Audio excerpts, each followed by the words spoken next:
This guy does a good job, but is it me or does he say "and" a lot? And what do you mean? Who thinks Jaime looks a bit melancholic today? I do. Jaime, I saw your porno the other day, man. Much respect.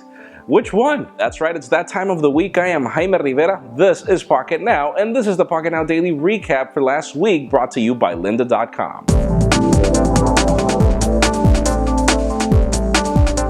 So on Monday I asked you, would you have preferred the Nexus 6 with a fingerprint scanner in the dimple at the back, as Motorola CEO came on record to state that the only reason why the device didn't bring this feature is because Apple bought the company that has it, or that was going to be able to enable that.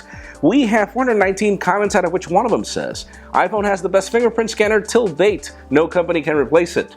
I'm not going to say that no company can replace it, but I do agree with you on that. Then Carly Johnston said, it's the same spot as the One Max. That didn't sell squat, so I doubt it'll make a difference here.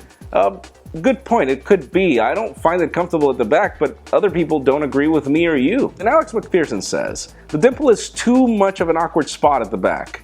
Having it at the back basically restricts you from using your index finger and rendering it useless when sitting on a table. Having a fingerprint scanner on the front is far more practical.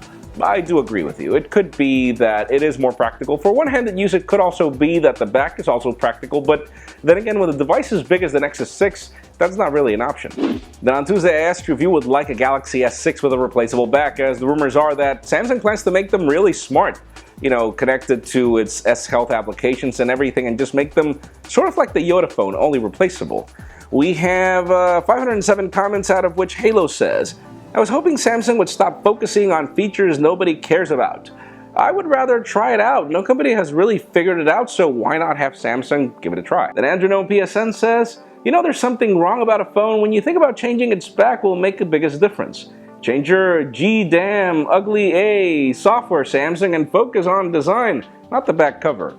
Ooh, yeah, could be. Could be that that's really not the problem, but then again, with all the leaks and the schematics, it's really hard for this to actually happen, by the way. Then another commenter says, I think of all phones, Samsung has the ugliest phones and most boring design around.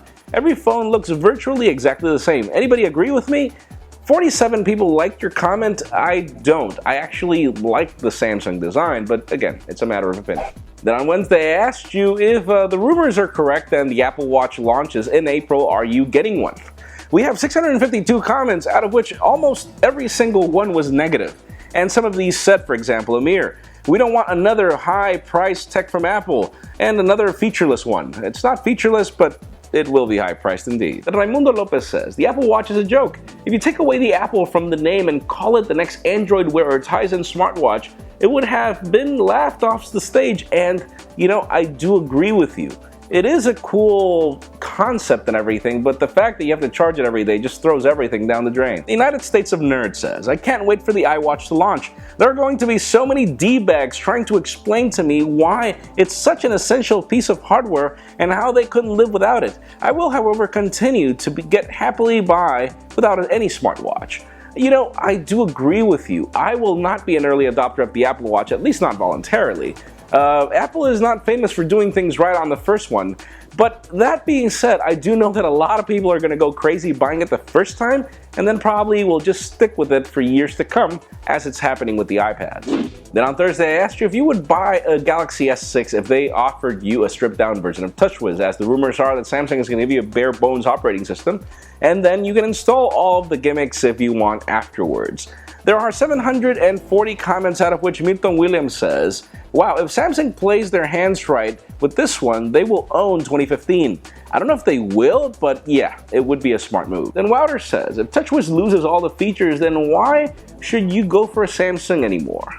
You know, that is a very interesting point. A lot of people buy Samsung because the gimmicky things look awesome on an ad or a video. So yeah, what would differentiate Samsung smartphones going forward? That is a good point. Then Kevin Osborne says, everybody speaks badly about TouchWiz, but I don't see the lag on my Note 4. When I had my Note 3, everyone seems to want stock Android. I love the Note 4 and the way it is. You know, I use the Note 3, I used the Note 2, and I do agree with you. I didn't see really any lag problems. I just didn't like the UI. The whole aspect and skeuomorphism, but that didn't mean that I didn't like the Note. The Note 3 is still one of my favorite smartphones of all time. So yeah, I do understand why you have 103 likes on that one. And then finally on Friday, I asked you which company would you want to win, Apple or Samsung, in the battle for world market share, as they are currently tied at 74.5 million units sold in a quarter. We have 1,462 comments, thank you very much guys, out of which Alec Menendez says, Apple is slowly asserting its dominance in the resistance against Android. Yeah, why not? They seem to be. And Dani Medina says, not because you sell millions of phones does that make you good. It's like saying McDonald's has the best burgers because they sell the most. I prefer HTC or Moto. You know, the Moto X is probably one of my favorite smartphones of all time. I do agree with you. Once the marketing hype is gone, you get to see which phones actually nail the things that you want, and I think that's the reason why Samsung is not succeeding anymore. And then 8-Bit says, Samsung obviously doesn't deserve the popularity it has. People still believe Samsung phones are the best Android phones out there due to Samsung's aggressive advertisement.